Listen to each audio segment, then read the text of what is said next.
too hygienic in this society? Oh, Because we can great. talk about, hold on, like our previous generations going far back or outside all the time.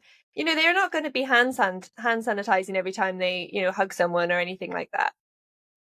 So I'm gonna dodge it slightly, but I'll talk about what can impact our gut microbiome. So when we think about our gut microbiome, what we are trying to achieve is like having a rainforest living inside of us. If you imagine a rainforest, this is an ecosystem that is really in balance, in harmony, but also filled with loads of different plants, species, birds, all kind of flourishing together. That is what we are looking for.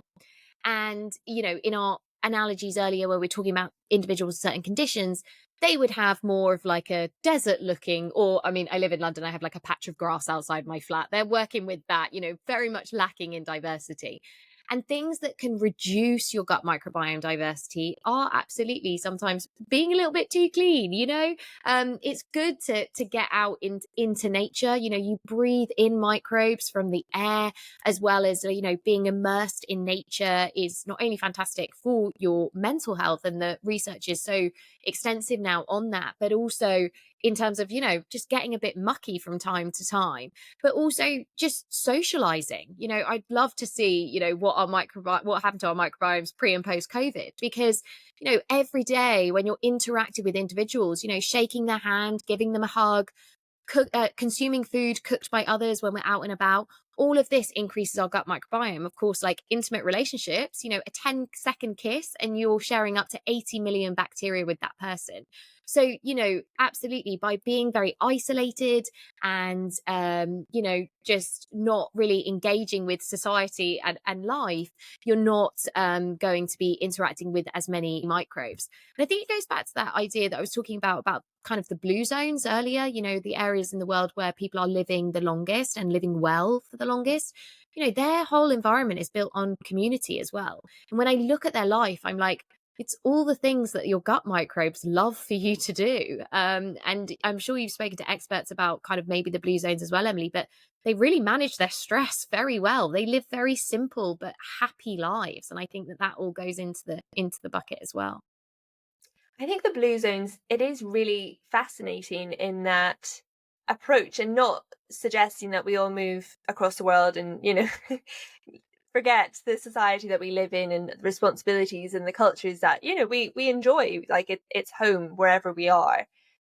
But what are some of the things that you really see as very important that they adapt? Are there things that we can almost bring into our daily lives wherever we are, if we are in London, if we are in a city?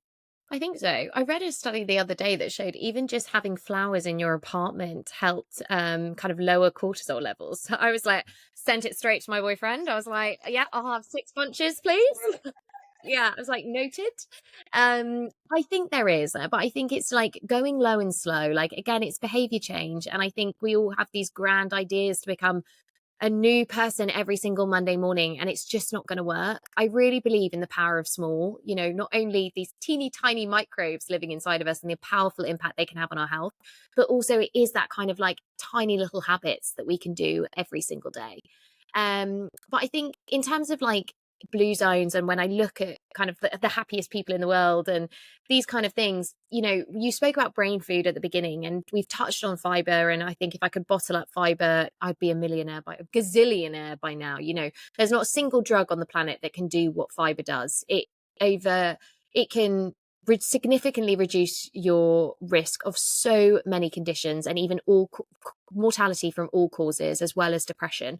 But also like certain, like in terms of brain food, and for anyone just listening, I have used quotations there, but if we were our brain, if we, majority like heavily water, if we dried it out, like a third of it would be fat. So, I think we, as young women, we grew up in an era where like we were told Bridget Jones was fat, and we had very restrictive foods of low fat, low sugar, low this, low that.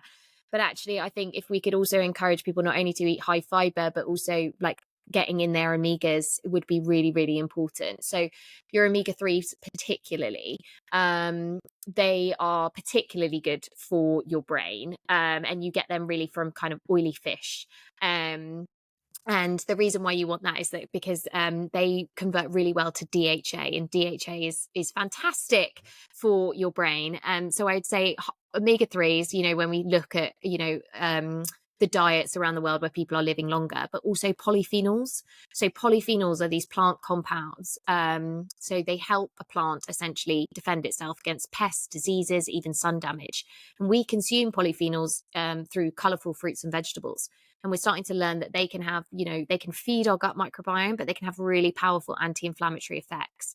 And some really interesting work coming out on polyphenols and their effect on the brain, particularly cognition. So our thinking processes and our memory and things as well. So to go back, come full circle and talk about brain food again, I think if there was any, it's not these neatly packaged up, I don't know, I see like brain energy balls and things like this. Your brain needs glucose, absolutely. So don't fear carbs, but also, prioritize having some oily fish. Like extra virgin olive oil is also a fantastic fat, especially for women.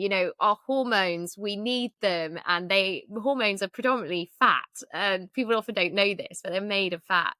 And also just getting in as many colorful veggies as possible, because that's, I think, a good start for improving your gut brain connection for sure.